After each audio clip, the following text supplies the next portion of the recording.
We're going to devote our energies to sports and gardening, all the cultural pursuits as far as they're concerned. In fact, we're going to put the Doones to sleep. Meanwhile, we dig.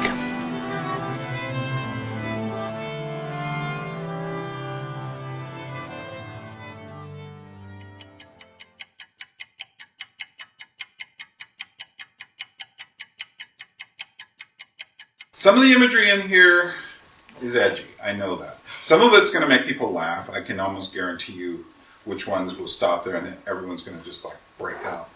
Other ones are going to make you feel a little queasy. They make me feel queasy sometimes. I would say is in terms of if we were giving this a Motion Picture Association of America rating, an MPAA rating, I'd give this a very hard PG-13, maybe R, depending on who was doing the voting. If it was France, I'd give it all ages. So that's amazing, the stuff there I've seen rated under 12. Essentially, though, I just know. So if anybody is, some of the things, we're not going to see any actual human flesh, but we're going to see, shall we say, doll flesh.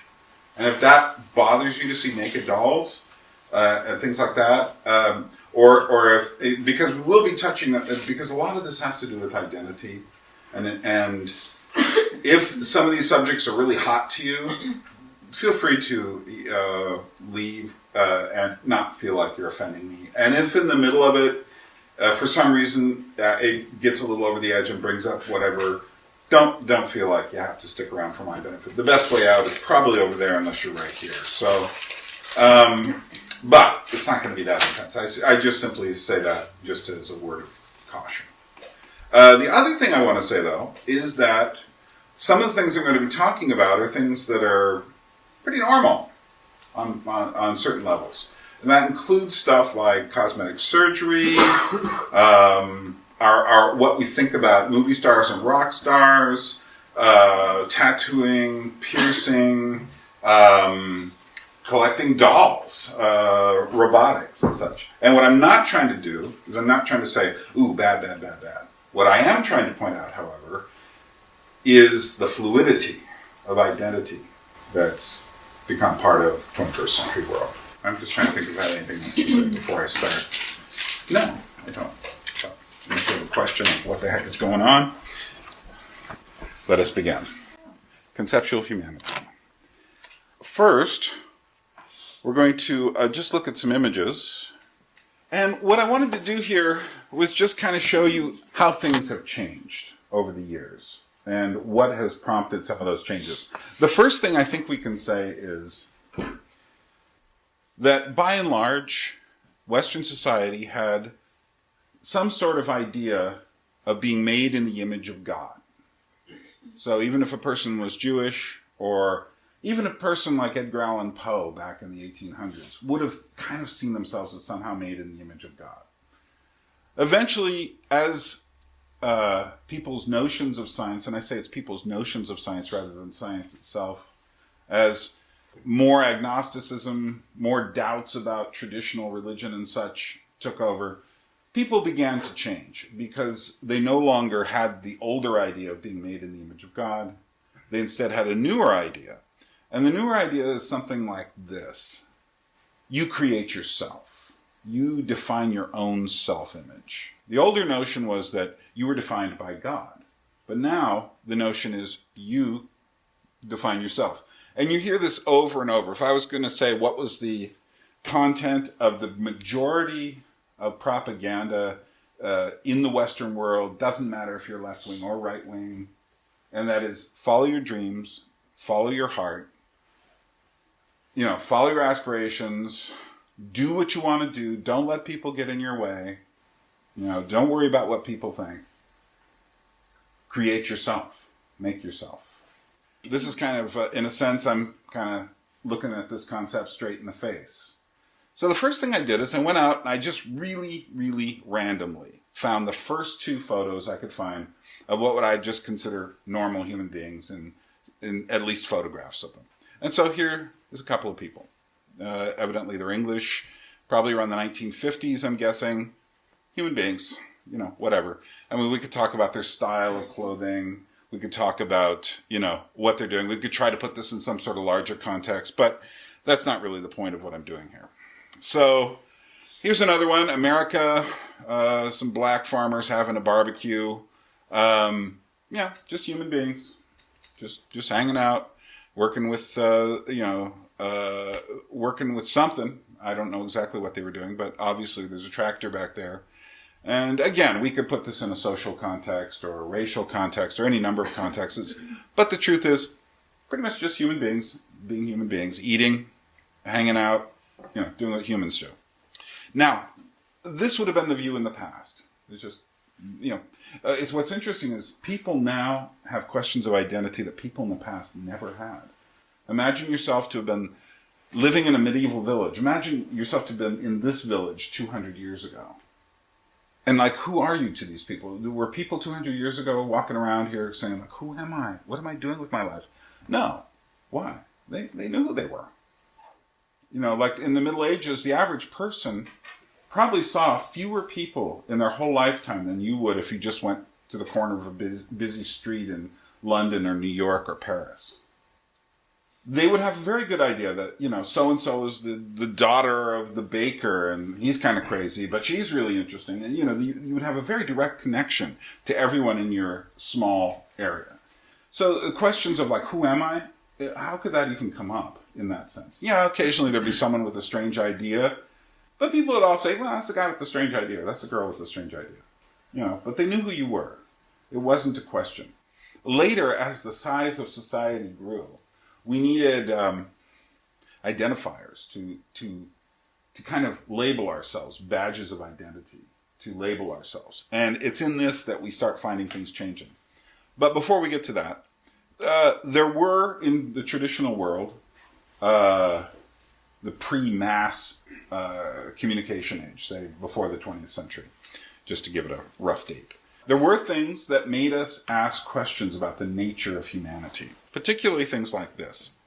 This would have been Julia Pastrana, who was, in her day, considered, if not the ugliest, one of the ugliest women in the world, and you paid to go see her. You paid to go see her in a sideshow, in an exhibit called the 10 and 1. Interestingly enough, Julia Pastrana had no shortage of people proposing marriage to her. But the interesting thing is, she's still just a human. And when the people went and looked at her, now today we would consider this almost scandalous to go look at a human being who's completely weird and different. But when people did, what they said to themselves is, I'm kind of glad I'm not like that. I'm me. They felt better about themselves. I don't know how much better they felt when they met the Elephant Man, John Merrick. But again, this pushes the limit of, at least on the physical, what a human being is. He had a couple of extraordinarily rare skin conditions and bone deformities. He could not sleep upright. He died trying to sleep when he was about 26 years old. Interestingly enough, though, his brain worked really well. He read all of his life. But the amazing thing about him, when he was taken in from this really shady carnival dealer and brought into this hospital. Some of you may have seen the movie that was made out of it by David Lynch several years ago, which is a very good movie, by the way. But interestingly enough, one of the things, when some women were brought in to meet him, he was absolutely flabbergasted. It was the first time in his life that no one screamed when they saw him. So, deeply human. Not anti-human, deeply. But this is the world of today. We don't go to look and say, remind ourselves of humanity. We go to say, I wish I could be like that. So now we have the fashion model. And the fashion model represents something not only that we can't achieve, but even the people who live those lives can't achieve. I've had a few friends who are fashion models, and it does something to them, to be that image, to be like that. She's about 45 years old in this picture. It's Christy Turlington. But again, the fashion model it becomes something, it's the opposite of the sideshow freak. It is the thing that, you look around us today and what we're given is images to be like. Of course, the main image factory has been since the turn of the 20th century, starting with Mary Pickford and moving on to people like Rudolph Valentino and Marilyn Monroe, has been the Hollywood movie industry. And when people first saw movies, and then they started getting attached to these faces, at first they didn't want to look like them at all. For instance, Mary Pickford had these long golden ringlet curls, and girls did not go out of their ways to look like Mary Pickford. She, in fact, herself was looking like something from the Victorian age. But by the time of Marilyn Monroe, if you know anything about the 50s, you know that not only was there Marilyn Monroe, but there were lots of people who looked exactly like Marilyn Monroe. Mamie Van Doren, Jane Mansfield, and there's several others that all tried to imitate this look. Now, what's interesting about this look is that it's not entirely natural. For instance, her hair isn't really blonde, it's brunette. And she did have a slight nose job at the beginning of her career, though near the end of her career, she said she really wouldn't have any more surgery. And in fact, the nose job was pretty much a secret, except if you just went and looked at some photos, it was pretty clear. But people didn't look at photos and compare the way we do on the internet today. But, you know, the Hollywood icon, George Clooney here, it's like images of masculinity, images of femininity, things we should be like. I remember when Brad Pitt took off his shirt in Thelma and Louise, suddenly guys were going like, oh my goodness, I gotta get ribbed. It wasn't like when Arnold Schwarzenegger did it, because everyone said, I can't be like that. But when they saw Brad Pitt, you know, with his six-pack and you know, looking very hunky, then suddenly they started to want to be that thing. Just as T-shirt sales dropped off immensely when Clark Gable took off his shirt in It Happened One Night, the Frank Capra movie. He took off his T-shirt, and he took off his shirt and he had no T-shirt. T-shirt sales plummeted, 1939. You know, later, Marlon Brando in the early 50s took off his shirt and he had a T-shirt. T-shirt sales went back up, and they've stayed up ever since. Thank you, Marlon. The interesting thing about George Clooney, now this is him a few years back. He's getting gray hair and such, but, you know, very much the kind of dapper man. He has had a little eye work, though. Just to, you know, open up the eyes a little bit. Yeah, something subtle. Yeah. But that does raise some questions, which we'll be talking about in a moment. We have these images that they're like magnetic. They draw us in. The other area that has been extremely important in this regard has been rock music. Pop music, rock music. Frank Sinatra went through a couple of mutations in his life, but the first person to really start mutating was Bob Dylan. Now, this is Bob Dylan from the cover of his first album, looking very callow and innocent. He's kind of got this hat. He looks, if you listen to the album, he sounds like he's older than Woody Guthrie, who was about to die in his 60s or 70s at this point. But Bob Dylan affected the manner, essentially, of an older folk musician. This is 2 albums later. Bob Dylan is now, he's just came out of a Dorothea Lange portrait from the Dust Bowl, which happened 30 years earlier. You know, he's being Woody Guthrie. But this doesn't last very long. Suddenly he changes again. And now we have, some people have called this phase Messiah Bob. There's a great book by Guy Palart of artwork of different rock musicians, of paintings. And they go through the Bob Dylan story. The name of the book was called Rock Dreams. I think it's occasionally the versions of it have been repressed. So, you know, here Bob's got the wild hair. In a sense, the case could almost be made that Bob was the first hippie in his appearance. I don't know if it would stick, but it's a case that can be made. Later, a few years later, after his motorcycle accident, Bob steps away from the limelight and becomes kind of country Bob. But this doesn't last either. Eventually, he goes back out on the road, does things like put mascara under his face. But eventually, somewhere between this and the image we just saw, he becomes Bob Dylan. That is to say, he becomes this recognizable person. He doesn't keep shifting. He's not really trying to be this kind of shape-shifting personality. Not like him. Interestingly enough, I put this whole thing together before David Bowie died. It didn't surprise me at all that people consider David Bowie's death so important. Because David Bowie is at the forefront of people starting to change the definition of the self. Very seriously. Bob Dylan is kind of like, he's not really doing that. He's kind of drifting into, he's discovering himself, you might say. But David Bowie does something very different. Interestingly enough, he's not the first rock star to, for instance, to use theatricality. There were a couple of people before him. Screaming Jay Hawkins used to rise up from a coffin and hold a pole with a kind of a plastic skull on it. But Screaming Jay Hawkins rising up, that theatricality, that was who he was. He was this weird guy from down south who had a lot of, mojo and hoodoo. He was just a crazy kind of guy.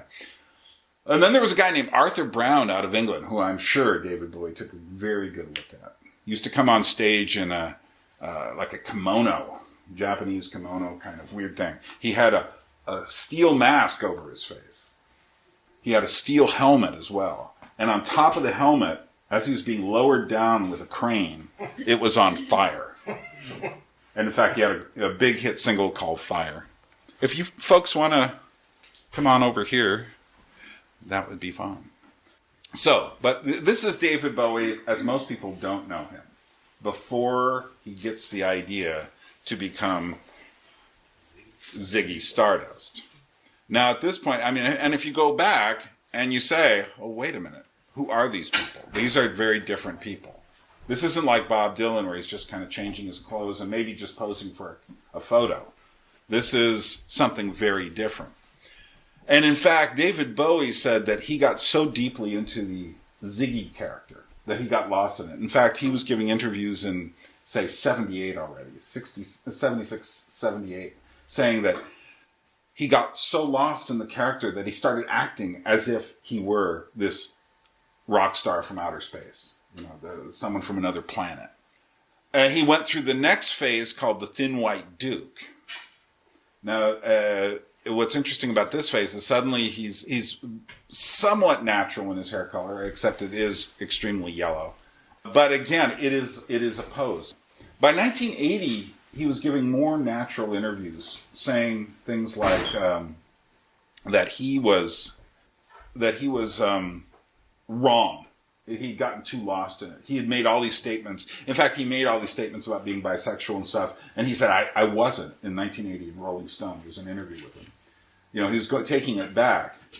But he essentially said he got so lost in the character that the character was. And so, it was a very strange set of thoughts.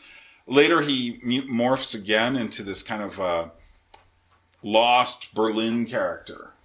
He goes to Berlin for several years and makes 3 albums there with the help of producer Brian Eno. Later, he becomes somewhat natural as himself, playing the Elephant Man in a version that didn't require makeup that was on the Broadway stage. I actually saw him in this.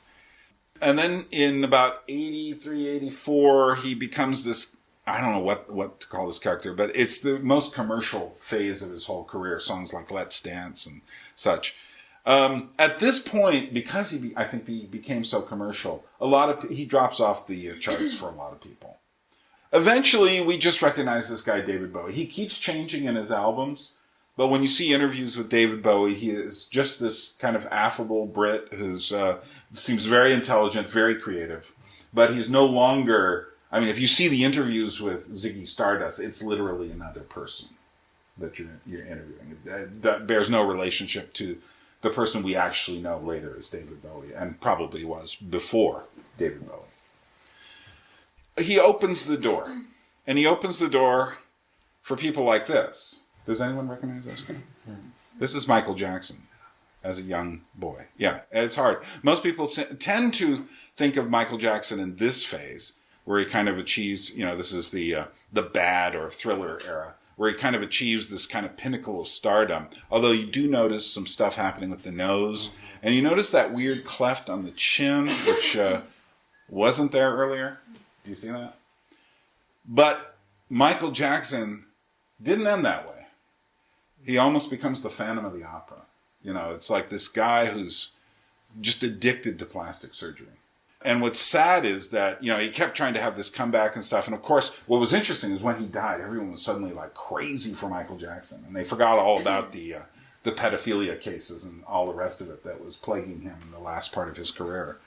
Some serious problems. I mean, I know some stories, but I'm not going to, blab about them because they're just, it's sad. Nevertheless, who was he? When he looked in the mirror, what did he see himself to be? And now you definitely have someone even more than David Bowie. David Bowie at least recognized that he was theatrical. Michael Jackson was becoming. But what?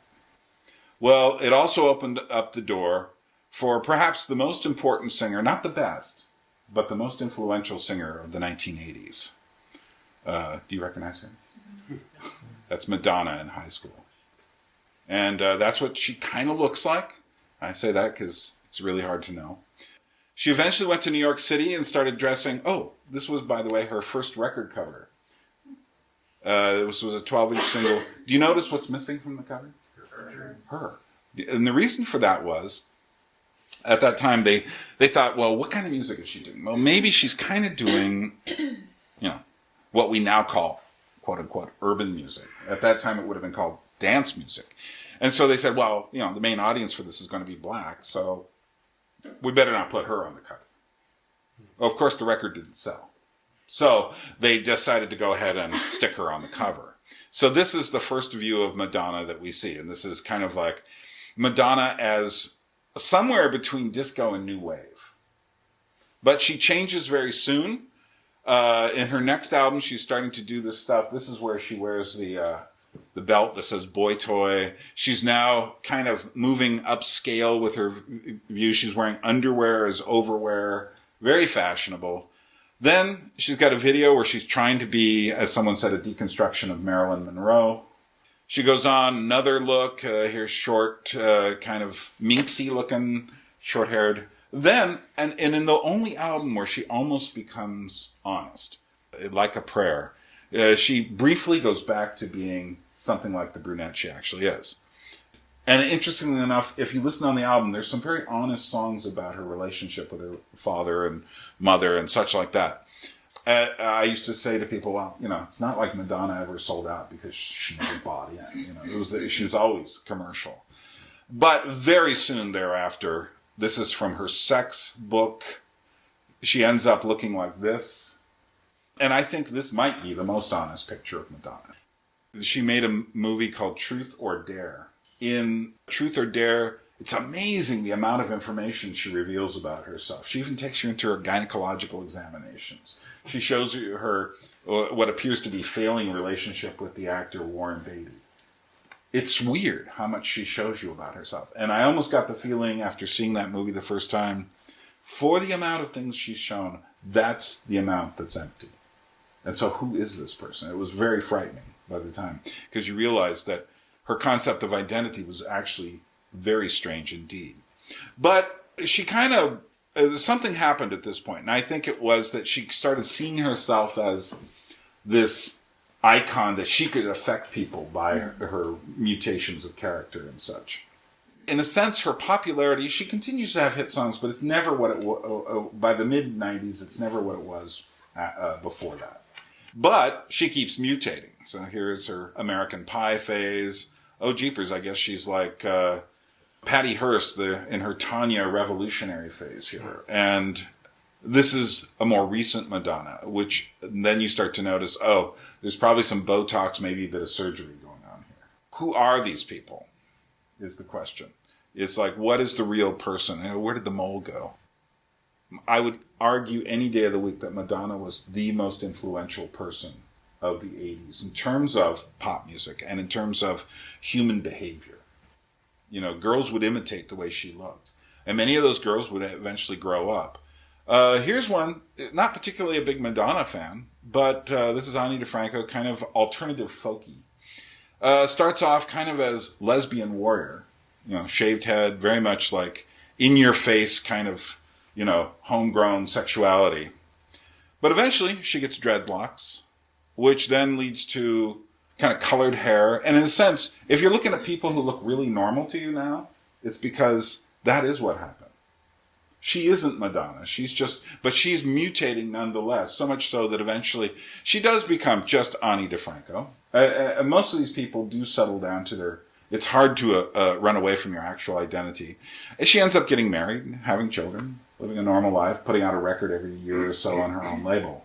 But interestingly enough, though, it's how, what I find really fascinating about her is almost the banality of change as far as, like, who are we? Oh, I don't feel like this. The concept of the makeover, the concept that I can just, add this, do this to myself, and somehow that will improve me. Or as Walker Percy says in his book, Lost in the Cosmos, if a woman says to you about a piece of clothing, this is you, does she mean by it, you look dowdy and you need this? Or does she actually mean, this is really you?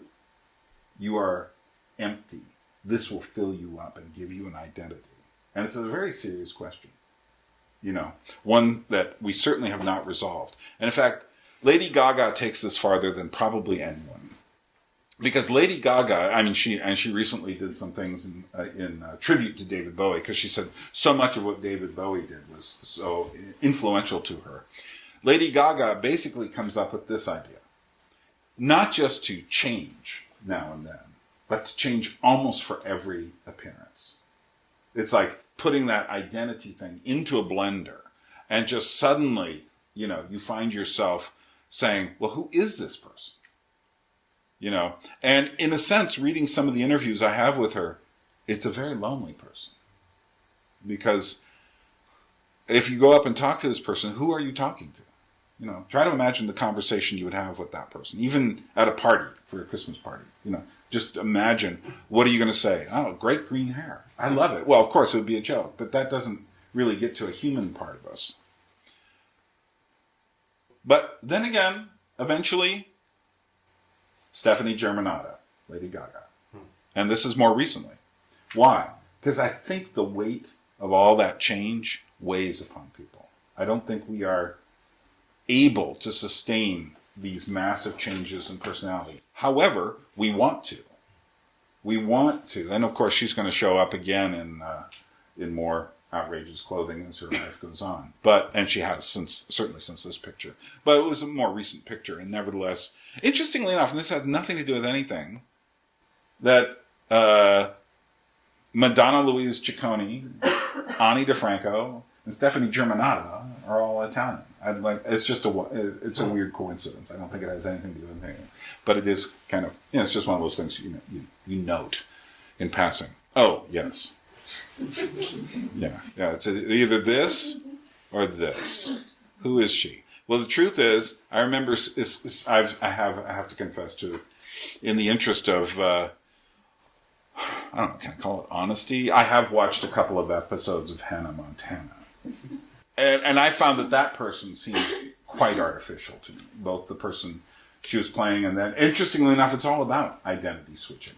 So that it doesn't come as a surprise that Miley Cyrus ends up being this almost gargoyle of a creature, transforming herself into something that's just designed to make people go, ew.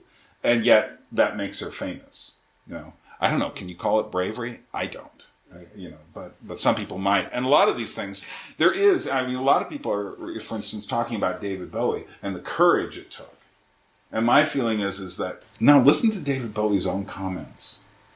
It wasn't courage. It's something chasing you. And who are we? Those questions. So now we come to the subject of plastic surgery, cosmetic surgery. And you can see why this girl might have wanted to change. Her nose is a little bulbous on the end and such. But quite frankly, if I'd met the girl on the left, I would have no problem with her. Personally, as a human being, as a man, I would just say she's fine. But she wants to be perfect. This one I have a lot more problems with. On the left, she looks like she's perhaps Middle Eastern, perhaps Mediterranean of some sort. And on the right, look at that nose. It's just like, why did she want that? Does anyone find the picture on the left of an ugly person? like someone you wouldn't want to be around, someone who would just really disturb you. What in our society makes people? I'm told these days, particularly in the Southern California, Hollywood vicinity, so to speak, Beverly Hills, that girls are getting like breast jobs and nose jobs before graduating high school, which to me is absolutely like mind-boggling. It's like, really? You know, I mean, and we're talking about this kind of stuff. You know, we're not talking, you know, we are not talking about fixing things. We're talking about becoming things. Angelina Jolie, considered one of the most beautiful women in the world. Oh, and look at 2 different tattoos. I didn't notice that before. Notice the nose is slightly different. Now, you know, I think she probably kept it down to a super minimum because she makes so much of her living on her appearance. And I have a great deal of respect for her as both an actress and a director. But nevertheless, in Hollywood, just as the George Clooney thing, you know, slight thing with the eyes, there is such a pressure to stay perfect. But that pressure sometimes gets the best of people. Now, I can't figure out at all why Scarlett Johansson had a nose job, because I really don't find the girl on the left in any manner or form unattractive. That is to say, I think it's fine to have a slightly thicker nose. Why is the obsession with thinner noses? You see? And yet, it's real clear something went on there. And that happened at a fairly young age. Or, then you start getting to cosmetic surgery that starts to interfere with the way the person looks. So here you have Nicole Kidman looking what we probably guess is a more natural self on the left. And then you can see that kind of pinched, pulled back appearance, which after a while, once you start noticing the effect of cosmetic surgery, particularly on the mouth area, you can never get it out of your head. You start seeing people who look like that all the time. And then you get to a case like this with Meg Ryan, where essentially the cosmetic surgery ruined her career. Rather than letting her face age naturally, she suddenly, you know, and it gives you this weird smiley appearance and, you know, making smiling even much more fraught with danger than it normally is. And then you start getting Janice Dickinson was a pretty successful model, but, you know, in order to save that, again, went under the knife. And it just starts looking worse. And you start to get to real cosmetic disasters. And in a sense, what's happened is somehow in this woman's desire to be perfect, she moved herself towards the Elephant Man, which is really strange. Or this one. It's just that our desire to, and in a sense, these people now have a certain amount of notoriety for their cosmetic surgery nightmares. And so they get some sort of sense of identity from that. Oh, let's see what's next. Ah, yes. This book came out in 1989. I remember buying it soon thereafter in New York City because I've kept my fingers on the pulse of various countercultural activities for a while. Now, this book was the first book that, to a general audience, and a general audience of fairly hip, like rock and rollers, artists, college-age students who were in the know, were affected by this book. It's extraordinarily important. So much so that this is a picture, obviously, of the 20th anniversary edition. I remember bringing this book to a party of university students, all going to New York University. And I walked in and I said, check this out. Now, most of these people were not Christians at all or anything like that. They were all your standard American university student. They were all completely horrified. 1989. All completely horrified. I mean, to a person. There was not one person who looked at anything in this book, which involves not just mild levels of, tattooing and piercing, but serious stuff. But they were all horrified, saying like, well, I can't imagine anyone doing any of this, including getting a tattoo or getting pierced or whatever. And I just said to them, nah, you guys are going to be doing this in about 3 years. And they looked at me like I was like nuts. But I could tell, this is too wonderfully edgy to ignore. It's going to happen. It's going to start. So, without going on a big deal about that, it goes on. So you get the, standard sort of photograph of, a person with tattoos and such. And there is a sense of tribal identity that we get from these things. There is a sense of, making yourself over into something that fits your definition of yourself. Oh, by the way, that guy we just saw is actually her. Which brings us to the next point.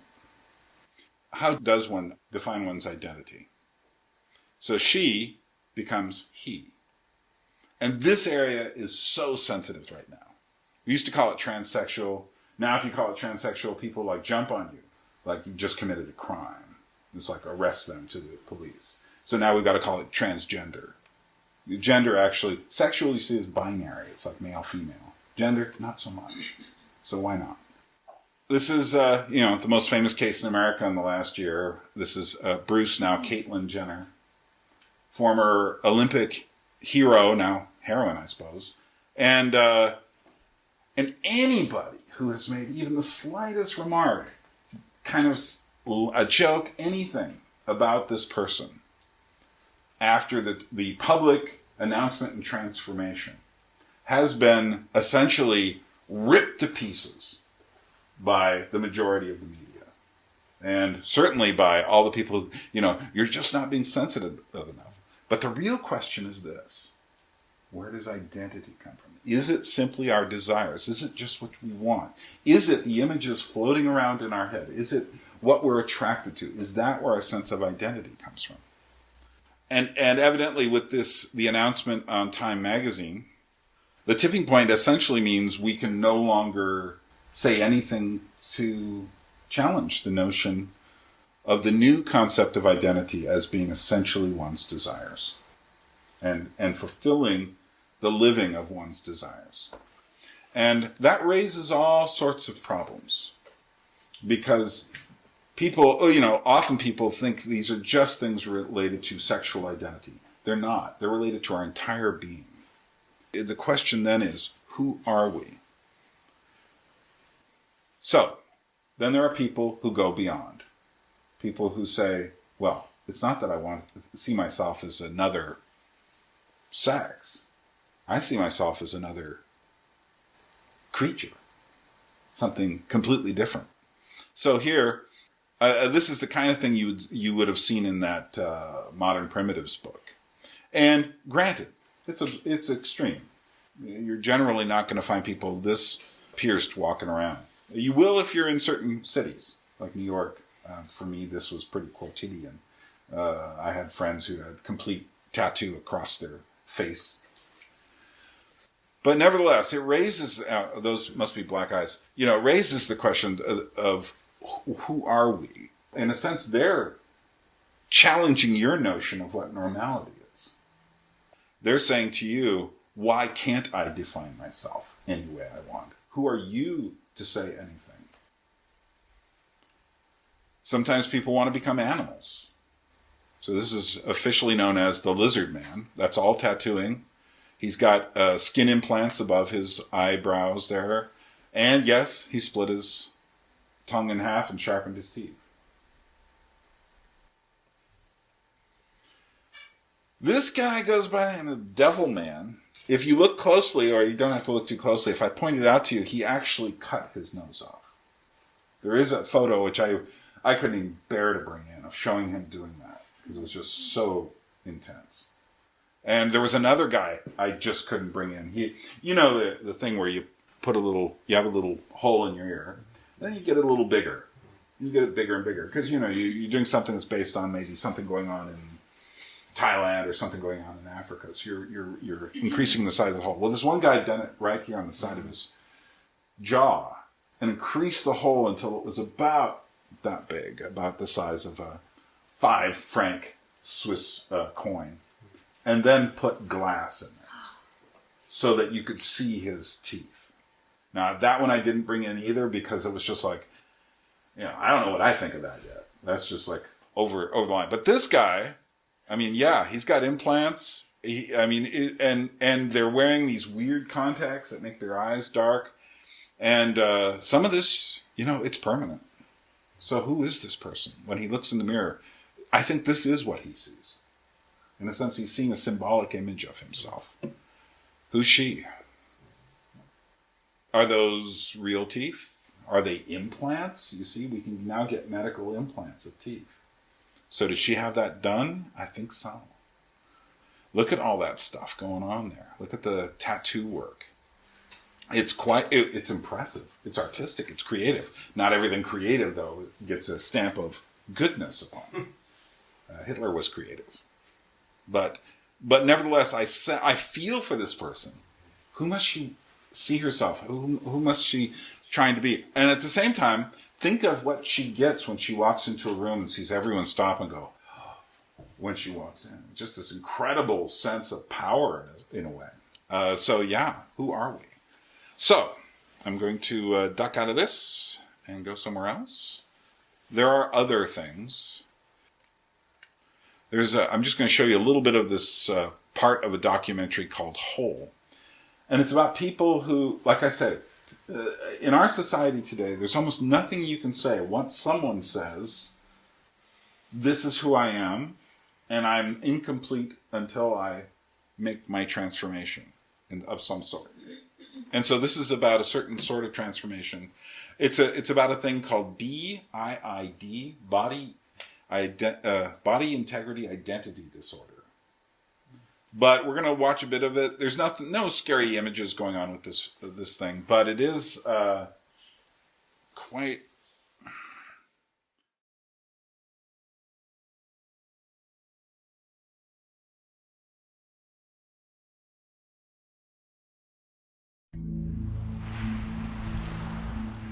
The guy who finally became a person late in life. There we go. I carried out the content of a lifelong obsession that my leg should be amputated. And I very, very methodically planned an injury with a shotgun and was able to do that. And I felt absolutely as if transformed. If I die in the next instant, I'm fine, I don't care.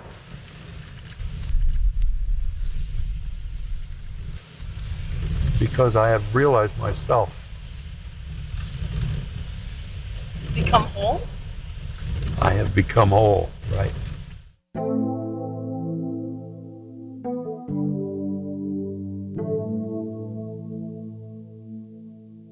I'm Dr. Michael First. I'm a psychiatrist at Columbia University, and we're meeting today bringing together people who are interested in this condition, the name of which still remains to be determined. Its original name was actually reported in 1977 as apotemnophilia, which is a Greek word, which really focuses on the sexual component of the disorder, which is present for a lot of people, but it completely ignores what I think is the fundamental aspect of the condition, which is the issue of identity. We're expecting about 25 people. Many of the people coming actually have interest in eventually becoming an amputee. Some people have successfully achieved that goal already. Some other psychiatrists are coming, so it's really an opportunity to share some thoughts. This is a disorder which is completely off the map with respect to the psychiatric and the medical community and the community at large. I mean, this is a condition that people are suffering from that really nobody knows very much about. The central thesis really is this is a disorder in identity, and it's very much like gender identity disorder. We're using that as kind of the model. The name that we're, at least as of today, and we'll have to see how the group feels about it, is Body Integrity Identity Disorder. A very important goal is to see if we can facilitate people getting treatment, and when we're talking about treatment, we're talking about the possibility of surgical treatment. These people are regular people just like you and I, except they have this one thing going on, and that doesn't make them crazy. So it goes on, and you talk with people who either have this desire or to change or have already done so. Interestingly enough, what really is gets me about that is the way the doctor is talking about it. Like, we're going to get these people treatment. We're going to see if we can get some legs cut off. And eventually there is a story that goes on of a doctor who does help the patient get, what they call a correction. These issues of identity are not at all small. Where did these ideas come from? How is it they're circulating in the air right now? You know, again, it kind of goes back to what I was discussing last time about the messages coming to us through just through the air and propaganda, things we pick up. There was a documentary that came out in the late 90s called Synthetic Pleasures. It's kind of hard to find. There is a YouTube version of it, which I have the VHS tape, but the YouTube version has the whole thing. It's fascinating. It deals exactly with that. In fact, I first came across many of these subjects in about 1994. I picked up a catalog for an art show called Post-Human. And at that point, they were arguing that we have so mutated the notion of identity that there was no longer any way to define humanity, so therefore all definitions were on the table. And this Synthetic Pleasures picks up from where that catalog took off, and this was probably about 1996 or 97. And it deals with this idea of mutation. So we're going to watch this first section. It's about 10 minutes long or so.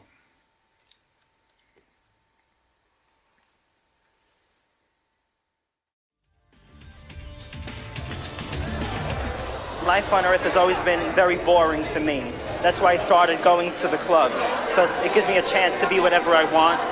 And that's why I hope in the near future there will be like colonies on other planets where hopefully there will be other people like me, where everyone is accepted no matter what they are.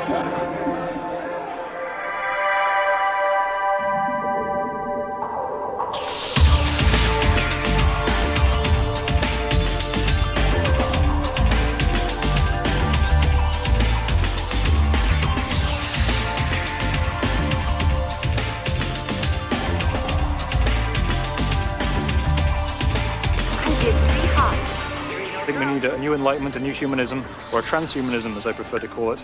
A humanism which looks beyond current human abilities and limits and applies reason and science and objective truth and research to improving humans' possibilities. 7, 6, 5. I personally think we're going to have to wait until we have cheap space transportation so we can get off the planet and into space where there's plenty of room, and then we can start whole new societies.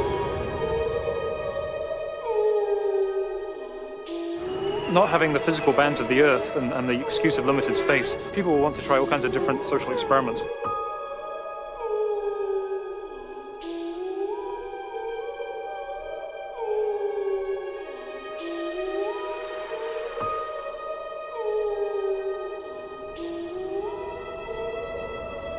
In the absence of geography, since we've explored the world, now there's a construction of new geographies through the computer, or through simulation, or through digitalization, or through replacement of the body.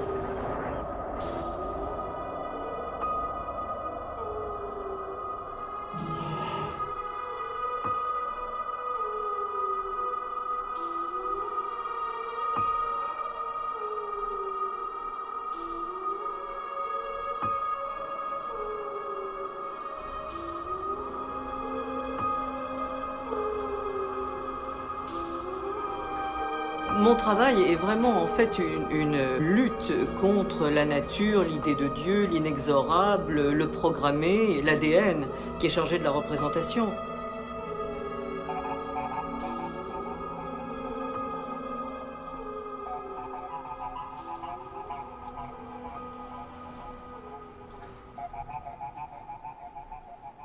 Et c'est pour cela que moi, je suis allé puiser dans la chirurgie esthétique. Non pas pour une amélioration ou bien un rajeunissement, mais pour un changement total d'image, même jusqu'à un changement total d'identité.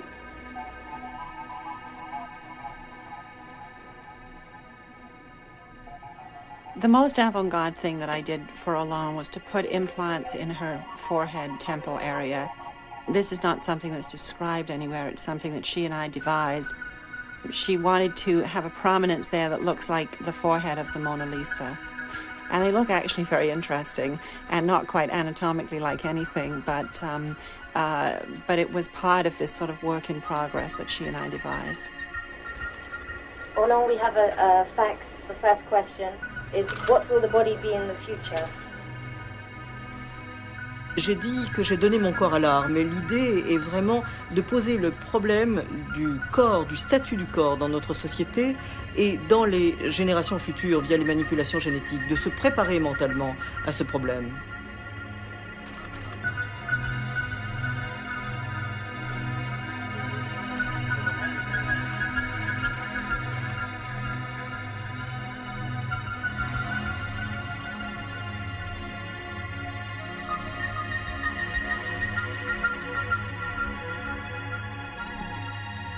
I think a lot of the questions that she asks are very troubling. You know, what exactly is the body? How much can you change it?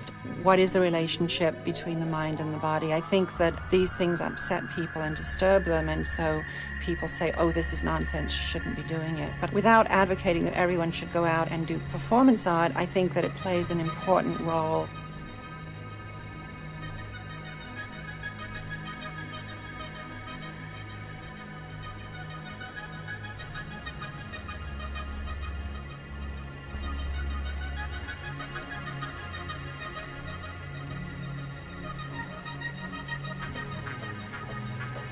One of the issues here is turning the body into a controlled environment, and of course the ethical questions become massive. I mean, if we can control the body, does it necessarily mean that we should?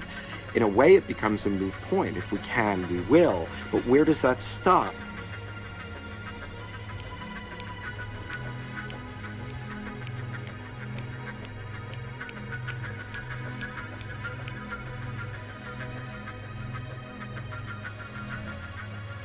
And of course, this has found a massive popularity with adolescents who are casting themselves as mutants who somehow need to control their own bodies through mutant stigmata of piercings and tattooings and ways of turning the body into a sign. I guess I'm a body artist because I always change, like, the way I look and the way I, like, whatever I do to myself, I just change all the time. I do get bored with how I look. Like one day I like look in the mirror and I'm like, oh, I looked like that yesterday. So then I change. Change is an art form, I guess. This is my art. I live it every day. I'm a walking work of art. So what I really look like, you'd agree. I'm actually completely plastic. Here's my battery pack. But as long as someone replaces the batteries once in a while, I'll be okay. My favorite piercing, by the way, in case you were wondering, is my tongue. I have it pierced twice. And my most hideable face piercing is my nose. And it's right there. It's all sneaky hideaway. But I usually actually wear a big silver ring in it. But I'm job hunting today. It's the cyborgization of humanity. We're taking the machine inside us and uniting with it. And on some level, we would all like to have replaceable parts. We already do. We have artificial hearts, kidneys, and so forth. We're waiting for the time when those things are actually improvements over the original, and you'll be able to, put your parts in and take your parts out at leisure.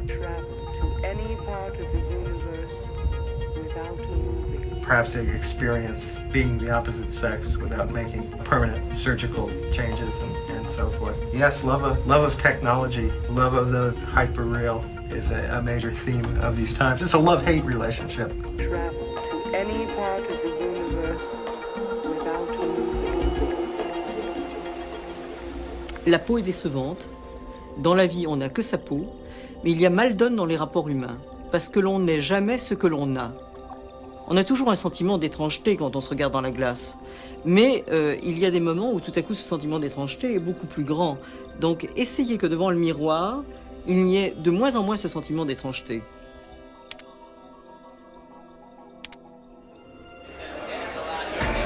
When I was very young, I started on female hormones, and that changed my body into what my mind thought it should be. I all along wanted to become a woman, and I had a boyfriend pay for my sex change operation, and I had that done, and I've been happy ever since. It's very important for transsexuals and people of gender confusion to have a way of escaping being trapped in a body. But I personally would like to remain as natural as possible and be gorgeous. Nothing is natural. Nothing is naturally occurring. Everything deals with the chemicals in your body and the way you are programmed from the time you are a child. Everything you saw, everything you heard programmed you, just like a computer. That programming can be undone.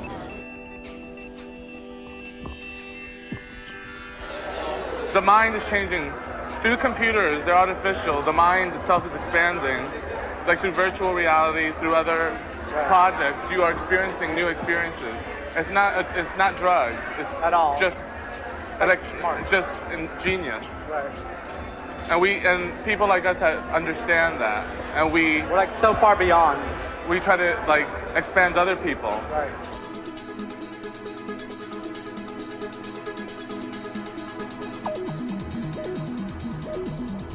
If I was, say, to become a woman in some sort of virtual reality, then I could perhaps bring some of that experience back with me so that I would be a more full individual, if you will.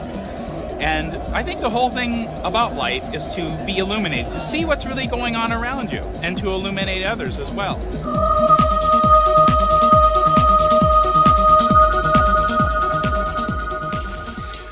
So, we're actually going to come back to this documentary in just a moment. I wanted to say something about it, though. I almost don't have to comment too much on all the things said in there because they're making my points. But you know what it all comes down to, I think, is it comes down to this idea that we can perfect ourselves, that we can make the perfect world, that, we can finally cure every problem. People get upset when, oh my goodness, there's a disease and we haven't found a cure for it yet. Which makes me laugh because, of course, what do you expect? This is the world, and you may cure, polio and measles, but there'll be something else. There's always is, and those things also tend to come back once you use enough antibiotics and such. It's never going to be a perfect world, and yet we live in times where people can't accept this lack of perfection, and so they are pushing at the extremes to find a way to cure even problems like death. Believe that. They are. So, shall we go to the next one? Which is where we discuss issues like death and, what does it mean to be human?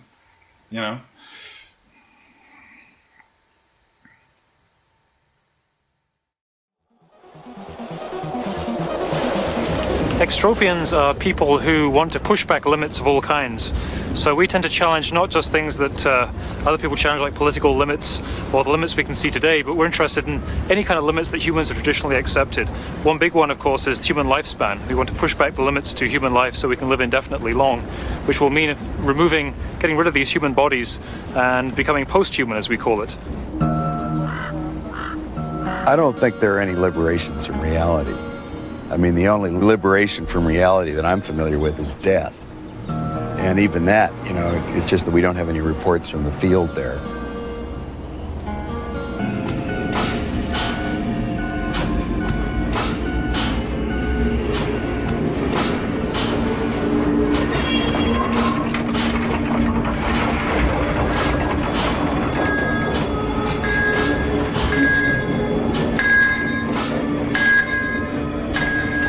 People who are most offended by the results of mechanistic technology are also the ones who most vehemently oppose biotechnology and nanotechnology, which are really the options, which are really nature-based technologies. We are moving from the industrial model to the biological model.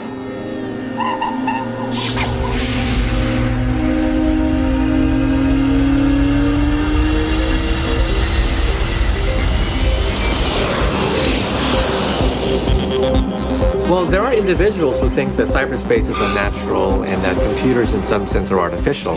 But you have to realize that our brain is in some sense a tremendous computer. And it may take many centuries before we have true robots that can simulate the functions of the brain. But there is a continuum.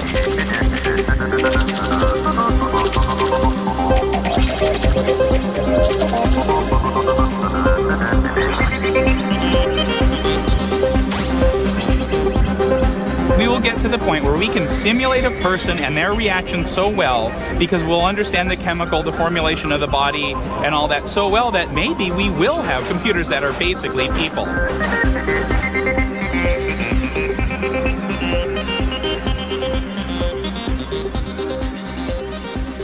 going to duck out of this now, because they hit on essentially the point that we're getting to here, and that is the line between the human and the completely non-human, in other words, the machine.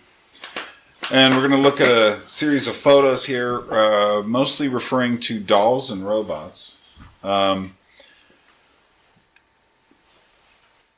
I just want to point out, because I work with puppetry as well, I'm very sensitive to what's going on in related fields. And dolls is related, robots are related to puppets as well. So this is your standard doll, at least, kind of the Victorian image of a doll. There's another one. Some people get a little kind of creeped out by dolls and such. This is a more recent type of doll. It's called a BJD doll, ball joint doll. And they were invented in Japan. The first I ever noticed, I ran across this book about 1987, and I immediately realized I was looking at something very different. Had these strange little kind of sad dolls who had these kind of odd expressions on their faces. Very well designed. They're done by this guy named Katana Amano. And you start to get, some of them are like this. I mean, this is almost like an image of perfection. Again, this image of perfection shows up. But it's not just perfection. There's a sexual component to these dolls. They're anatomically correct. And why? That's the big question. I have online, I have a website called the Anadromist Life. Anadromist is a term applied to salmon as they swim back upstream. So it's looking at ways to go against the stream of society, but also critiquing some of those streams. And I did one on dolls, and I've gotten more hits on that than any other. And some people would criticize me and say, "You're making the dolls seem sexual." And I'm saying, I'm not. They are being made this way. And not only that, I see what search terms people are using to get to this page. And I see things like doll sex and doll porn and BJD porn and blah, blah, blah, blah, blah. Lots of that. So what is going on? This is made by Popovi sisters in Russia. Fantastic work of art. But it starts to hint at, there's something going on though, and it's kind of disturbing. There's a concept called the uncanny valley. It was invented by a Japanese roboticist in the early 70s. And the uncanny valley says, as a thing becomes more and more human, any of our reproductions, our mirrors, become more and more human, there's a point right before it does, but where it starts to act like, but not quite like us, that really begins to disturb us. And so what we're doing is essentially moving into the uncanny valley right now. It's like, why do these dolls seem so emaciated? Now, these dolls are not sold to people who are, simply, children collecting dolls. These are a couple $1,000s a doll. But I wonder, like this, it's like, what am I looking at, really? Is this like an image of child sexuality? It's really, really dark, what's going on here. And yet at the same time, these people will say, no, you're wrong. It's not. Or check this out. This is a girl, and they started doing this in Japan. There's a culture called the otaku. The otaku is kind of, might use the word geek to express the same concept. But the difference is that otaku has a kind of almost, what's the best word? Has like almost a pathological sort of resonance to it. So this is a girl who has done some things to start looking like her BJD dolls. And so this trend starts in Japan. This is, after a while I'm going to get confused here. This is a real person trying to look like a BJD doll. Notice the eyes. In a sense, they're trying to look like anime as well, manga. So they put larger contact lenses in to get this appearance. Here's a girl trying to dress essentially like some of the BJD dolls. And here's probably the kind that she is imitating. This is done by Marina Bichkova, who I believe is also Russian. For some reason, the Russians kind of took this up from the Japanese, but it's also, many places. But this is a girl trying to look like a BJD. Now there's a doll, and there's a girl trying to look like a doll. That's a girl. That's a girl. She's, I think she's German, but girl, trying to look kind of like a Barbie doll, though she says, don't call me that, but she's had multiple operations to get that way. 2 images of her. This is what she really looks like. This is, what is it? Dakota Rose or Dakota Cody. And so this is what she really looks like. And you can see things. Now, what's going on here? Part of it is angles of photography. Part of this is, for her, it's what she's presenting on the internet. Again, this is her, and you look and you're starting to say to yourself, oh, okay, I think there's some digital trickery going on here. Nevertheless, it is something people want to be. I like this doll. It's just she has a very kind of forlorn face, in a sense, very much a representative of the times. And so she. And she's not a doll. That's the same girl, Dakota Rose. So, oh, by the way, guys do it too. So this is a human Ken. In fact, the Ken doll is the go-to doll for guys mutating. Multiple operations to get into this shape. All that stuff that looks like muscles, implants. So, we have these people wanting to be like dolls, which is a very odd thing. But then again, it's your identity is based on your desires. So, after a while it becomes hard to tell which is which. This, by the way, is a full-size doll. It's called a real doll. And the real doll is a sex doll with replaceable parts. And they supposedly feel as heavy as a real girl. And this is new. I mean, we've gone from blow-up toys that people used to, I don't know who would, but somebody did use them, to this stuff. You spend $5,000 and this comes to you in the mail. That's a doll. That's a doll. That's a doll. That's a girl. Those are girls. And so it leaves us in a strange world. And the only move on the board from here, and it is a move that's being made, is to move into the realm of robotics. That is to say, what's happening is, and it's interesting that a lot of the robotics work, AI work, artificial intelligence, is taking place in a lot of places. I have a friend who was working on a brain for MIT. We have very interesting conversations about what is and isn't a human being.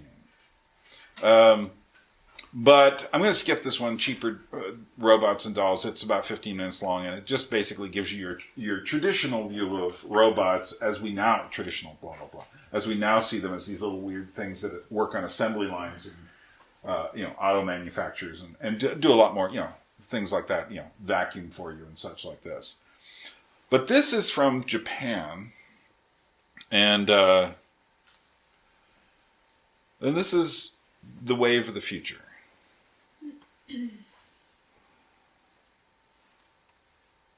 Meet Asuma.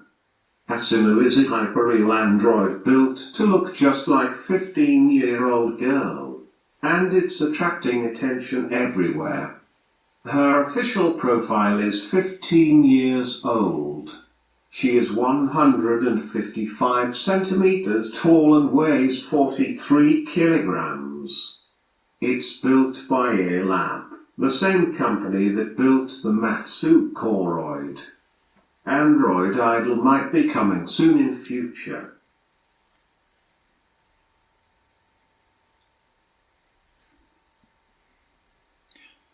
Why do we want to do this? And this is not going away, folks. You're looking at the future here. This is not just like some weird stuff. In Japan, what's weird about Japan is their actual statistics for childbirth are plummeted. And yet they're making robots. That's an odd thought. Let me go on to the next one here. This next one was the same robot. I think we can skip that for now. And let's go down here. The Japanese sex doll industry. In Japan, they now have these full-size dolls in brothels. I mean, just think about that. I was actually just in Paris, and they had it was almost like someone decided to have an exhibit just for me. And it was all about the change in humanity. And so they had, it was at the Byrne Museum in Paris. Big state-run museum. This is not like a little hole in the wall. And a whole floor dedicated to new modes, how humanity keeps reinventing itself. And it ends with, of course, same place I'm ending here, on robots and stuff. And there's like a video of a man marrying his sex doll. And I have seen, in my research, I've seen guys in America using the phrase, yeah, I'm totally robosexual now. Meaning not that he even has the robots, but that he wants the artificial thing. Which is, I just don't know what to make of that, except to say that we are, when you drift far enough, anything can happen. Let's look at this. So we know that the Japanese population is in decline, and that moreover young people are turning their backs on sex and traditional relationships, and that there's an ever-shifting dynamic in the workplace between the genders. But I ask you, and here's the question, if the Japanese are truly looking for a bounce back in population numbers, should they really be putting all of their eggs into this particular rubber basket? As Japanese men throughout the country reach for their games consoles, the rise in popularity of the Japanese sex doll known as Dutch girls has risen. Now, Mark, these beauties are made of rubber, silicone, to be precise, and they have authentic hair and eyes. And, let me just show you the video just quickly, because these girls can do one heck of a lot. Let's take a quick look. Users can select from among 10 head types and 35 hair types. Bust size, hair color, and hair amount can also be chosen. Also available as an option are movable pupils and fingers, making the doll capable of complex poses. I love it. Movable pupils and fingers, and it's just in case anyone was worried, it's going from that to that. I love the coyness with what am I supposed to do with that or that? Who cares? I mean, you know what I mean? It's now these come self-assembled. There's no blowing up required. Okay. Okay. Now, are you with me so yes, far? I'm with you. Is this considered cheating if you're in a relationship? They are so authentic, these things. That they have. And that's a really good question.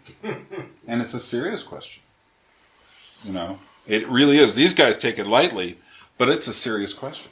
We're going to watch one more short documentary video about this phenomena, and then we're going to watch one music video, and we're done. And this one, like I say, the imagery is a little queasy. If you don't want it, I can understand. But at the same time, I want you to know who is putting this video out.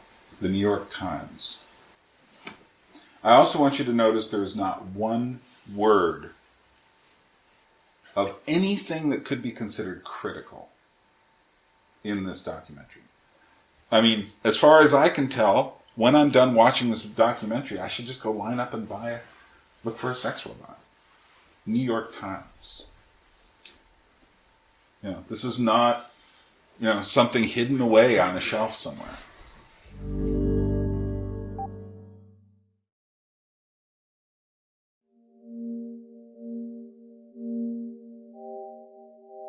Hello. My name is Denise. I look forward to getting to know you. Denise, can you answer a question for me? Of course I can answer a question. What do you dream about? I have a lot of dreams. I dream about becoming a real person. About having a real body. I dream about knowing the meaning of love. I hope to become the world's first sex robot.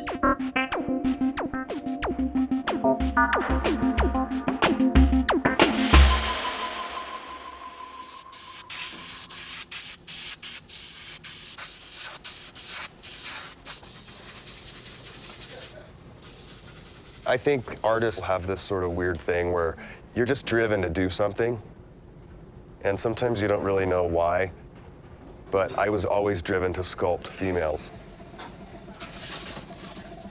A real doll is a life-sized, anatomically correct, completely posable silicone sex doll. We're focusing on ways to incorporate emerging technologies with what I've already done with the dolls. The hope is to create something that will actually arouse someone on an emotional, intellectual level beyond the physical.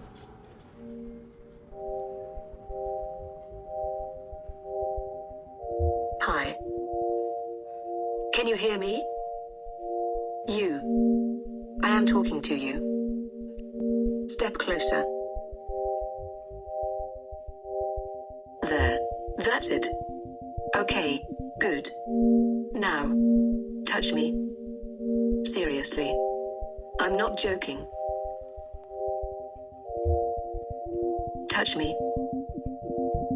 Touch me. Touch me. Touch me. Touch me. Touch me. Touch me.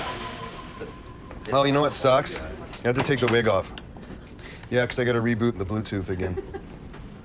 So next time we'll make that more accessible. There's several aspects to this project. One is the robotics in terms of animatronics and getting some facial expressions and head movement out of the doll. The other is the AI, the customizable programming of personality. What is she saying to me while I'm doing this? Is she enjoying this? Does she like making me feel this? And if you can create that illusion or that experience that she actually likes it, that's gonna be a much more impressive payoff than, wow, I can't believe she's gyrating her hips by herself. Harmony, can you introduce yourself?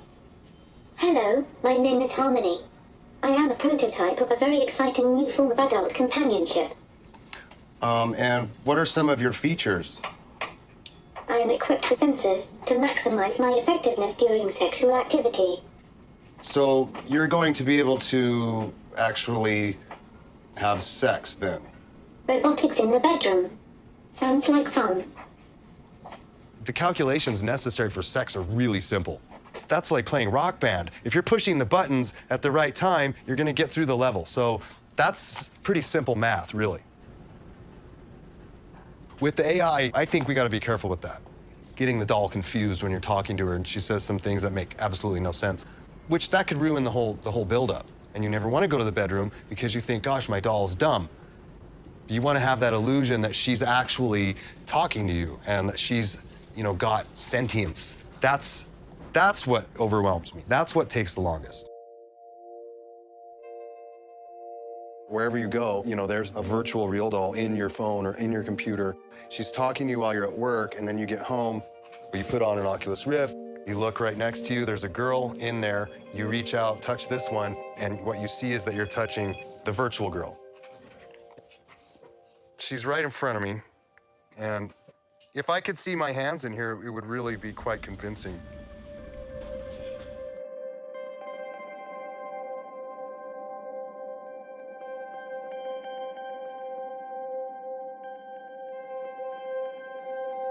What is the uncanny valley, you ask? The uncanny valley is a hypothesis which holds that when features look and move almost, but not exactly, like human beings, it causes a response of revulsion among some observers. You can look at even the best of my dolls, and you can still tell that's a doll. And I want to keep in that arena because a moving doll is different from, a completely detailed to the finest skin pore copy of a person and then making it move, for me, is a little bit off-putting, and I think that's the uncanny valley. So if you keep it far enough away from super realism, I think you're in safer territory.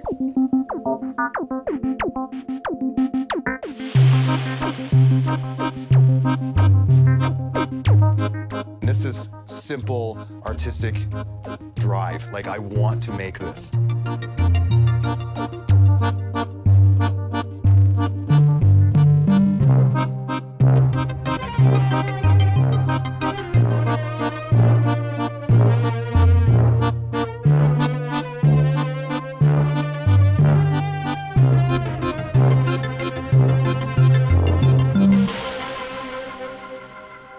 I want to have people actually develop an emotional attachment to not only the doll being the robot, but the actual character behind it. To develop some kind of love for this being. Do you want to look away? Or do you want to step closer? What do you want? What are you afraid of?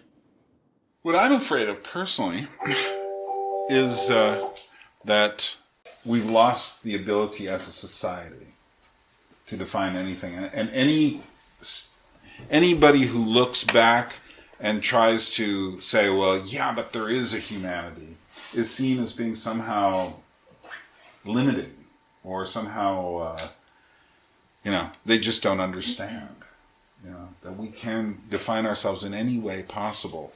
And my feeling is that, obviously, I take the older view. I think that there is some, that human beings are made in the image of God. This is extremely unpopular, and most Christians, for instance, and Jews, I would say, really can't even say what they mean by that. And that is a huge question. Is it just our ability to talk? Is it just our ability to reason, to make music, or whatever? Or is it something much greater? Or maybe Lady Gaga has the answer. That is to say, in a sense, I'm giving you a choice. Maybe what I'm saying is meaningful to you. If it isn't, we're going to watch one last, I'll see how much of this video I can get through. But I want you to point out everything I've been saying about the nature of humanity and such is essentially almost practically checked off like a checklist in this video. And then we'll call it quits. Which was, by the way, a very huge hit.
Do you think that identity and image is the same thing? Say that again? Do you think identity and image is the same thing? You mean like how we look? I don't know, I feel like that was replacing image and identity. Well, I think image is an expression of identity. I don't think it's the only. Well, yeah, there's definitely a place for how we dress, how we cut our hair and such. Although even then, once we get on a certain rotation, we then start defining ourselves by our changing rather than our whatever our essence is. But I would say the problem is for our times is that yes, they are becoming the same. That is to say, we've become thin so that we no longer have a depth of texture. You know, the reason why the person in the past did not ask questions of identity like that is because, you know, that's the same reason why, you know, I was actually, where was I? I was just at Richard and Karen's house, and their daughter Alexis was there. I was asking, what was it like when you went back to Canada from Europe? I said, did you get any culture shock? And she said, yeah. I was really amazed by how, like, almost empty feeling the buildings were. It's just like there was nothing made of stone, nothing made of wood, she said. And I tend to think that in the past, people did make buildings out of stone and wood for a reason. They wanted them to last. And so, but those buildings, and as you know, when you walk around the building, you see the funky retrofits to try to make modern appliances work in these buildings. The thing about those buildings is they didn't have central heating. They didn't have air conditioning. They didn't have good plumbing. You know, usually you went outside to get your water to do a lot of your bodily functions. And the modern house is built often with very thin materials, sheetrock, 2x4s, things like that. In Alaska, we use a lot of metal roofing. And yet it's got, you know, nice central air conditioning and heating, depending on where you live. It's got, you know, hot and cold running water. It's got, you know, it's designed in a certain way to make you comfortable. But the difference is if you go to those old houses and try to punch through them, your hand will be broken. Those houses are there. That's why there's houses here that are 300-400 years old. Whereas if you go to the new house, yeah, take a hammer. You'll get through the wall pretty quick, you know.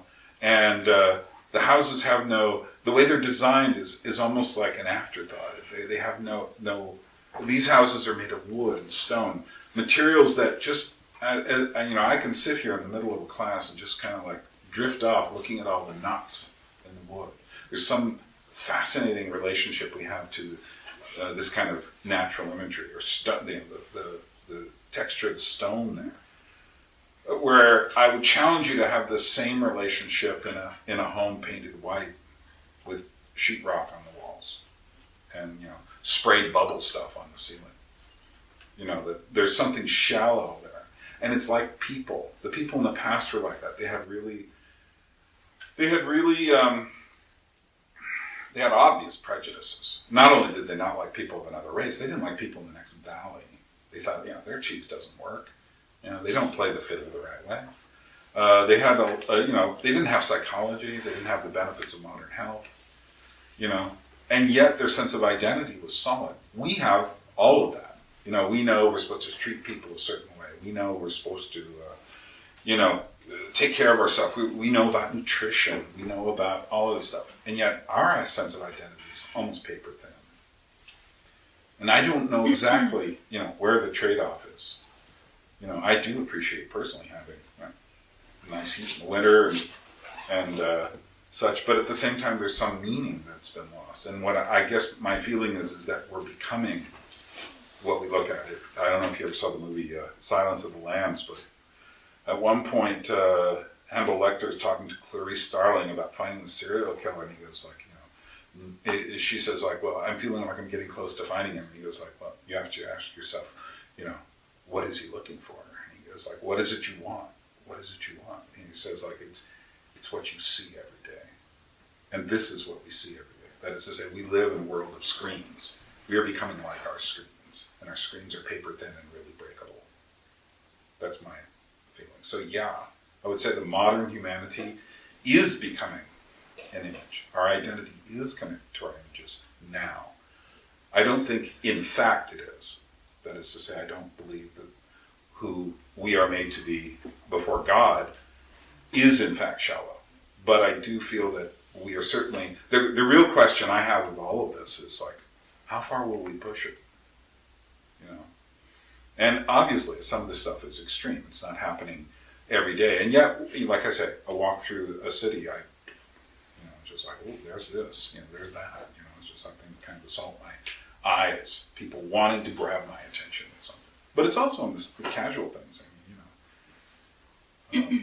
So I don't know if that makes any sense or answers your question.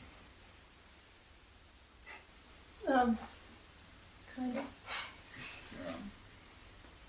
Why do you think it's important to show these things for the last hour and a half? What's the value? Did you feel assaulted? I don't know if I feel assaulted, but I'm just wondering, what are we supposed to take out of that? One question. What does it mean to be made in the image of God? What does that have to do with being made in the image of God? Well, because then your other option is, how do you define yourself? My feeling is that either each of us is becoming who God has made us to be, or we're becoming who we want to be. And that is usually also related to the question of who we're afraid of becoming. So to me, I guess, my feeling is that, why do we do these things to ourselves? Why do we change? Why do we mutate?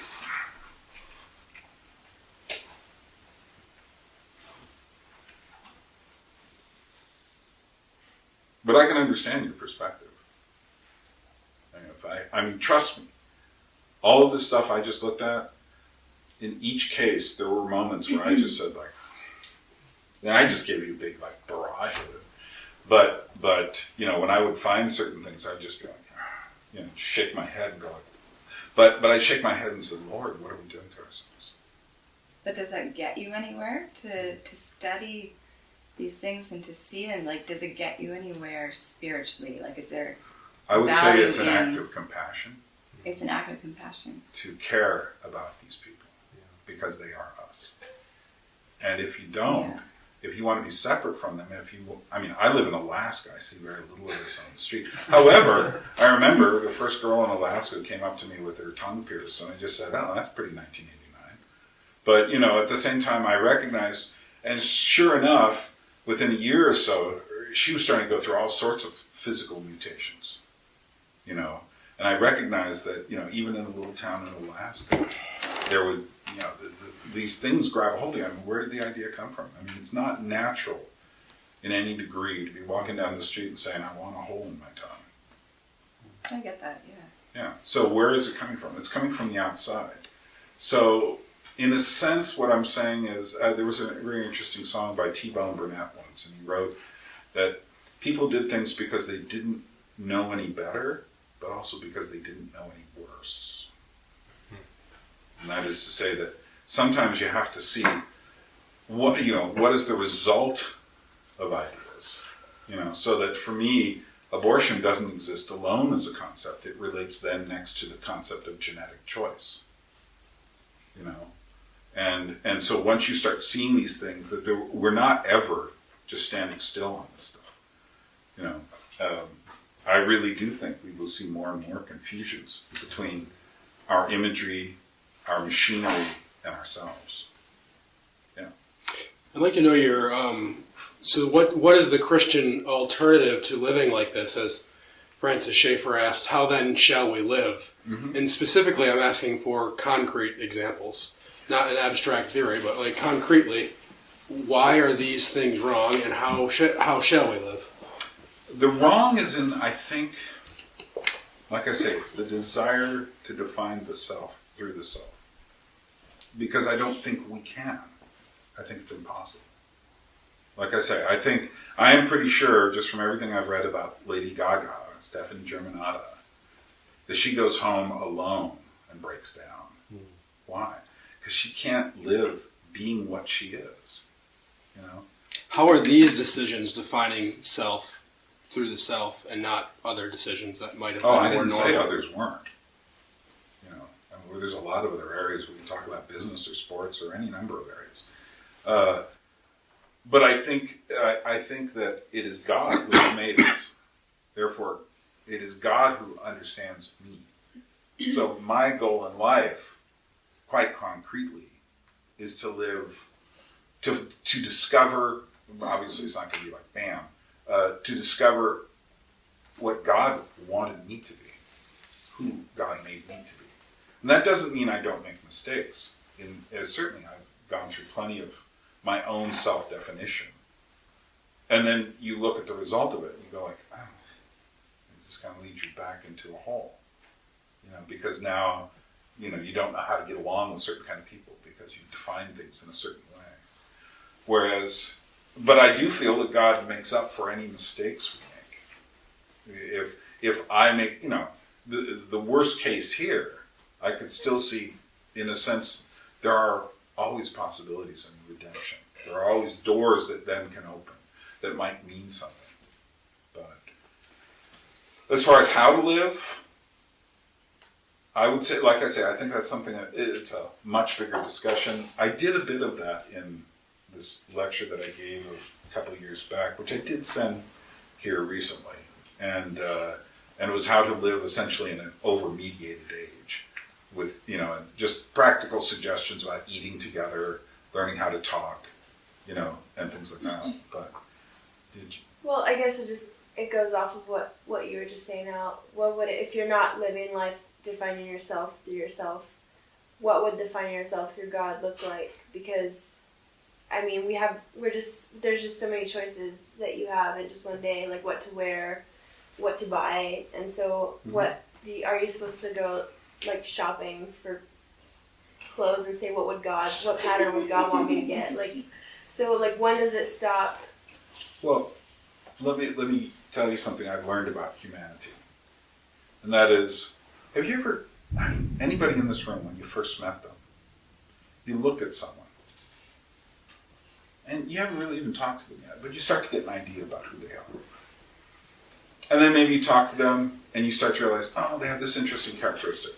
Oh, and then you say, and then there's that thing. Whichever, something that kind of irks you or annoys you, or something else. If only they would do that, they would be, you start to see these things. You kind of size and measure people up. And what's weird is us living in here, being looked at by you, don't quite get that. We kind of do, we kind of don't. Sometimes I wish people would just come up and just say, oh, no, if only you would do this. Oh, and I've had those moments in life when people have busted through the facade and tried to talk to me about things I've done wrong. Some of the best moments were when that happened here, when I first originally came. And I discovered through someone else giving me what they saw of me, what I was missing. I mean, in a sense, we all have our the things that we know we've done in our past that might have been mistakes or were wrong, but there's also the things that, no one ever told me X. And how do you know what that is if no one ever told you? So, for instance, I grew up in a family where the relationship between man and woman wasn't just like bad, it was like non-existent. There was no father figure, and my mother was very weak. So it doesn't occur to you until much later. You have no clue what this looks like because you've had no good example. So it's like an omission rather than a commission. But I think that as far as, so what I'm really trying to get at here is the way you can look at someone and kind of size them up, and you can kind of get an idea of who they are just after talking a little bit. I mean, obviously, you can spend the rest of your life talking to that person too. But that's how God sees us, in the sense that God sees through all the masks we wear, and we all wear masks. And God sees through all of the things we put up to try to prove ourselves to other people, of which, if you want a list of things I've done to prove myself, I can give you a really nice, horrifying looking list. Because, I've done plenty of things. We all have. We all want someone to appreciate me, love me, accept me. But everything you do to make that happen is pretty much wrong, in the sense that if I say, if I just walk up to someone and say, could you listen to me and try to love me? And you look, rightfully, you would back away instantly from me, going like, I can't, whatever problem you've got, that's way too much for me. You know? But instead, if you kind of just made yourself open to other people, and in the different ways we all have of communicating, let them talk to us, eventually they might try to say something to you. And even people who get mad at you and say the wrong things are still trying to say something. They see there's something there. So my feeling is to allow God to speak through others. When someone gives me a really word of criticism, it's like sometimes I have to go, okay, let me think if that's me. And sometimes I have to go like, oh, it is. And that's scary. But at the same time, then I can correct the thing I was trying to do to prove myself to people. And that correction is an act of humility. And I think it's humility is the way we have to live. So even, no matter what we do, even if we're trying to, make art or if we're running a business or if we're, even cooking for others, it's not an act of like, oh, look what I'm expressing. I mean, the great Christian filmmaker Andrei Tarkovsky once said, modern humanity has gone wrong in trying to assert that every act of self-expression is art. He says the artist is a servant, trying desperately before God, in a sense, to pay for what we've been given. So for me to understand that means that I can't sit here and define myself. I let you guys do a bit of defining, Yeah, but you know what? I kind of have a pretty good idea of who I am, having said that. That is to say, I know kind of how I come across. I know I'm this big guy. I know some people are a little bit intimidated by me. Other people kind of find me funny or like realize, oh, he does have a sense of humor. And then people who know me better know that after the sense of humor, there's a whole lot more serious stuff going on. So, and I see myself in a relationship. Now, at the same time, I know this person can project himself too strongly, and watch out for that. He's a big person. He enters the room. But all of that, if I have any genuine understanding, has come through relationship with other people and through prayer and some sort of humility. I hope. I don't know if that answers the question. Well, I guess that I'm wondering, because like in the first part of the video, before the whole sexual stuff, like the one, I'm thinking of the girl, I can't remember her name, but she had like purple hair at one point. Andrew. Okay. Yeah, so that picture looks like something that could be taken. Oh, exactly. Like right exactly. now. No, the point is that became quotidian eventually. Right. And which says something to me about who we are. So in that case, like she's somehow expressing some kind of quirkiness by dyeing her hair purple. But like, how far are we taking it? Because like, are we supposed to never cut our hair and everybody is supposed to wear like white linen? Like, yeah, like right, right. Well, that would also be a projection of a certain kind of image of self. No, I think these things are complex, and I don't mean to suggest, like I said, I tried to say that at the beginning, I'm not trying to say, I mean, it's obvious, you've got a piercing, you've got some tattoos, blah, blah, blah. I don't mean to say, oh, this was wrong, but what I am trying to say is, how do we define ourselves? That is to say, what is actually a part of us? Now, my feeling is our history is a part of us. And so, what you've allowed to happen to you in the past is not something you can escape.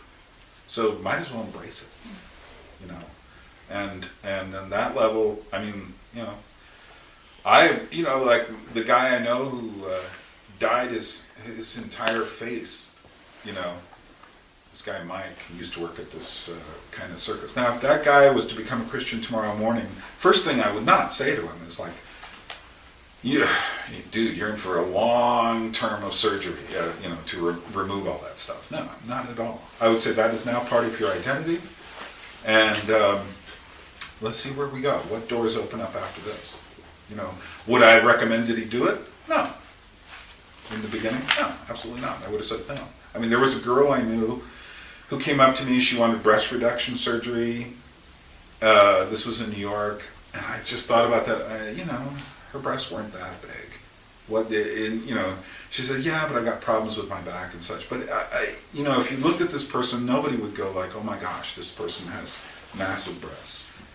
And I just frankly said, no, I really don't think you do. I think it's in some way you're expressing a kind of a deep hatred of yourself. And this was a strong thing to say, but I really felt it. Well, she went off and came back, which really disturbed me that she went off and did it. And then she came back, And she was really happy.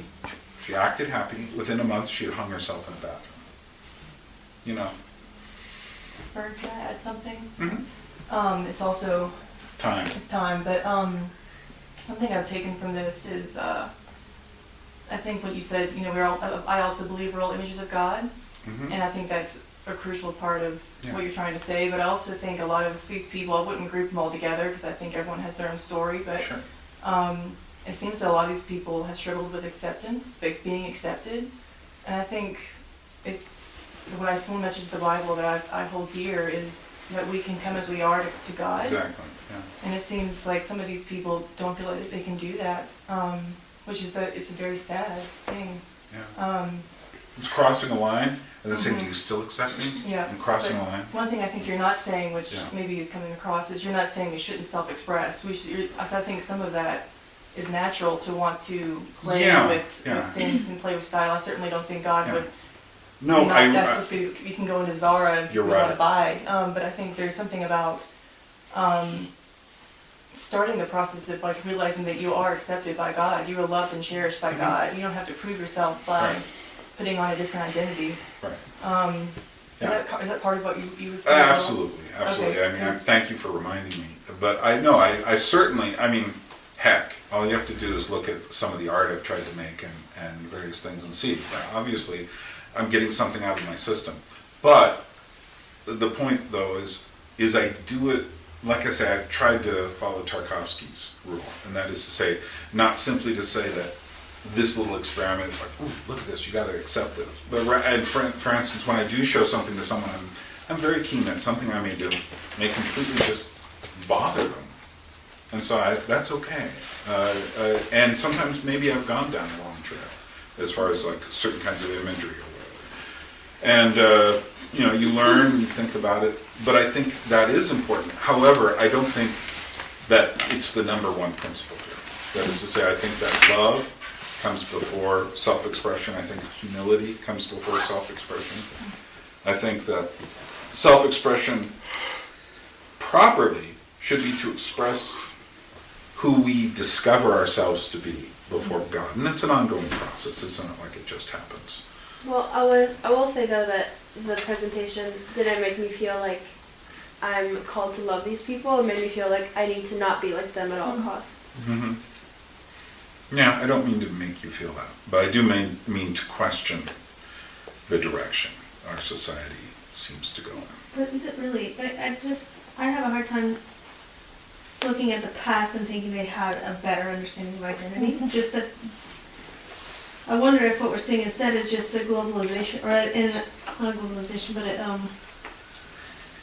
we have in today's society simply more exposure to difference and variety.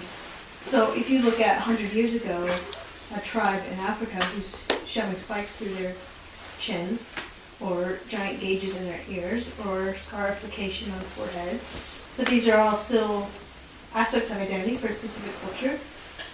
And so today, if you look for people with nose jobs, they tend to be in a culture of other people who are getting nose jobs. And if you see someone with spikes all over their face, most of their friends also have spikes all over their face. And so with this tendency to group with those similar to you, there is an aspect of I'm gaining identity in a group kind of way. And yes, it's not just only me self-expressing or only me defining myself as self, but it's within this culture. And all I saw was just a bunch of different cultures being presented, and a lot of different expressions, but they don't necessarily. I would say they'd be like individual examples of like that subset of culture. Yeah. So you have, like the one photo of the piercings and tattoos, but that is, as you said, like one example of a subset of people who are looking for individuality. It's funny how I think people can sort of look for themselves and express themselves in a cultural way. Just trying to be unique but the same. And striving for both at the same time. I think that's true. I'm not sure how that you even express it properly using English. But I think the company side is further than that. You want to be unique, but being truly unique is terrifying. One thing, if you're cooking with Jeannie, can you go ahead and head up to Bellevue? Thank you. Sorry, Byrne, go ahead. If you have a response. John, I saw your hand raised earlier. Did you have something? And we should probably just, this can be our last question. Is that okay? Fine. The question's morphed so many times from what it was originally Okay. that I don't know if it's worth asking anymore.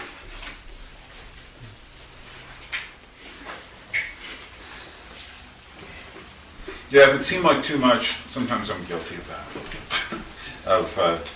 Part of it is I don't get a chance to share these things, on a regular basis, so to speak. So it's just like this was like a collection of things I had kind of put together as one. To me, it does seem like one culture. It seems like postmodernity, different aspects of that culture. But I can see your perspective too, where you would say, well, this is this cultural grouping and that's that cultural grouping. What to you is strange is to them normal, which evidently it is. I still question that though. And I guess I will say something more than ask a question. I'm wondering, based on your comments, as we're, if we're back in the 1950s, middle America, we have very little options presented to us. And now there's more exposure. Perhaps that makes us wrestle with identity in a new way than previously in other times. I can't help think, I used to live in Southern California, very image conscious.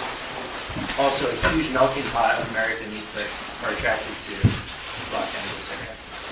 Then I spent some time in Miami, Florida. Very more image driven than Los Angeles in a lot of ways. Beautiful people, and yet 1-3 high school, university girls had breast implants. Why? But also a huge melting pot of Latin American cultures. Then I most recently lived in Beirut.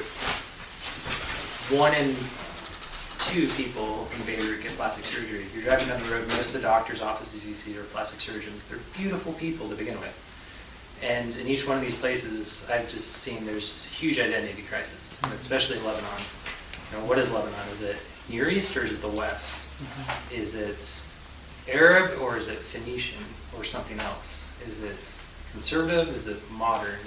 Like, you talk to people and this whole issue of identity is coming up and it's just very naturally, I think, expressed in these very image, materialistic kind of modification or self-expression ways, which maybe is neither good or bad or neutral, but it's a manifestation of this deeper question, which I think you're leading to.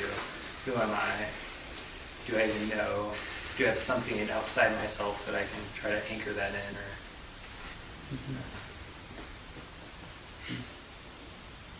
Yeah, those are interesting observations. And it was interesting, the last music video, there's the reference to Lebanese for some reason. Right. How relevant is that? Is just what I was thinking. Yeah, no, I'm told Turkey is the capital of like nose jobs, which is sad. Because what's wrong with a long nose? But I'm not suggesting there's never a time for cosmetic surgery, but I am suggesting that somehow we have to have some way of contrasting what maybe should be with what is, and what is man, you can do anything. Do you think there's an opportunity in sort of this very mixed, overstimulated, overexposed culture we live in now to, like, it seems the question's coming up, can we be more involved in helping bring light to that question, or exposing it for what it is. I mean, there's got to be some positive, Right. Well, and I think those are really good questions, and they probably lead into a lot of deeper areas, which would probably be good to bring up at like our lunch times and just talking to people and such. He'll be around for a bit this afternoon here, probably. Yeah, if anyone wants to talk more, I'll be here, and I'll be here for another week and a half. So, but next week it'll be the light lecture. It'll be on just a history of puppetry. So, I kind of slugged you with this one, but hopefully just to get you thinking about these subjects. Thank you, Byrne.